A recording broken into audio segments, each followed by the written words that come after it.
নমস্কার বন্ধুরা, আমি সীমা রান্নাঘরে সবাইকে স্বাগত জানাচ্ছি। তো আজকে বানাচ্ছি মাছের মাথা দিয়ে কুমড়োর তরকারি। তো সহজ একটা রেসিপি, আর খেতেও অনেকটা সুস্বাদু লাগে আর খুব সহজে বানানো যায়। তো আমি কিভাবে এই কুমড়োর তরকারিটা করছি পুরো রেসিপির সাথেই থাকুন, আশা করছি আজকের রেসিপিটা ভালো লাগবে।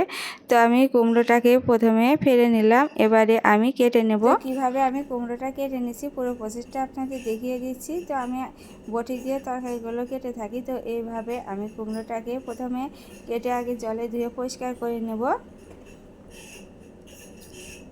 তো কেটে আমি জলে রাখছি। তো জলে ধুয়ে কেটে পরিষ্কার করে নিয়ে আমি কুমড়োটাকে কুচি কুচি করে কেটে নেব বটি দিয়ে। তো আপনারা গ্রেটার দিয়েও কুচি কুচি করে নিতে পারেন। এভাবে করে নিয়ে তো এই কুমড়োর ঘন্ট করতে এইভাবে কুচি কুচি করে কেটে নেয়। তো অনেকে মোটা মোটা করে কেটে নিতে পারে। তো এইভাবে কেটে নিলে কুমড়োর ঘন্টটা অনেকটাই ভালো হয় আর খেতেও অনেকটা ভালো লাগে। আর এই কুমড়ো খাওয়া তো অনেক উপকারী ডায়াবেটিস এবং অন্য অন্য রোগের জন্য। তো খুব সহজে ভিন্ন ভিন্ন পদের রেসিপি এভাবে কুমড়ো দিয়ে তৈরি করে নিতে পারেন। তো আমার কুমড়োটা কেটে নেওয়া হয়ে গেছে। এই দেখুন আমি চিকন চিকন করে কুমড়োগুলো কেটেছি আর কতটা চিকন হয়েছে। এবারে রান্নায় চলে যাব। তো চুলা ধরিয়ে দিয়েছি, এবারে আমি কড়াই বসিয়ে দেব। তো কড়াইটা একটু গরম করে নিতে হবে। তো এখানে একটা মাছের মাথা নিয়েছি, যেহেতু একটা কুমড়ো অল্প মাথা দিলেই হবে, না হলে কুমড়োর তরকারির মধ্যে কাঁটাটা বেশি আসবে। তো এবারে কড়াইতে আমি তেল দিয়ে দিলাম মাছের মাথাটা ভেজে নেওয়ার জন্য।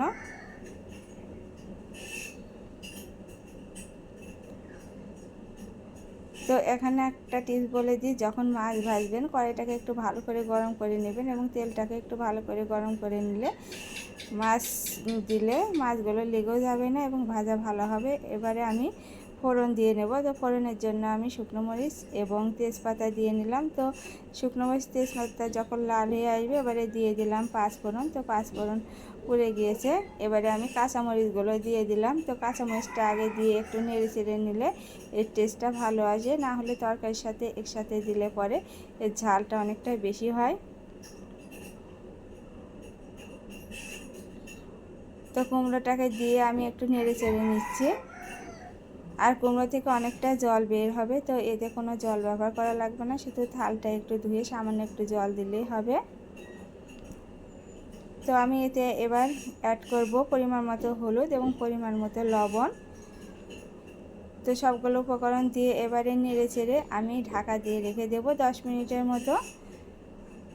তো বন্ধুরা, আমার আজকের এই রেসিপিটা কেমন লাগছে কমেন্টে জানাবেন এবং লাইক করে দেবেন, সাবস্ক্রাইব করে আমার চ্যানেলের পাশেই থাকবেন।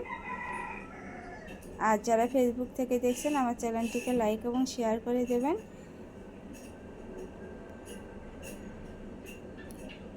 তো এই তো জলটা বের হয়ে অনেকটাই কমে গিয়েছে। এবারে মাছের মাথাটা দিয়ে দেব। তো সামান্য একটু জল থাকতে মাছের মাথাটা দিয়ে এভাবে একটু ভেঙে দিতে হবে। তো আমি এখানে একটা মাছের মাথা ব্যবহার করেছি।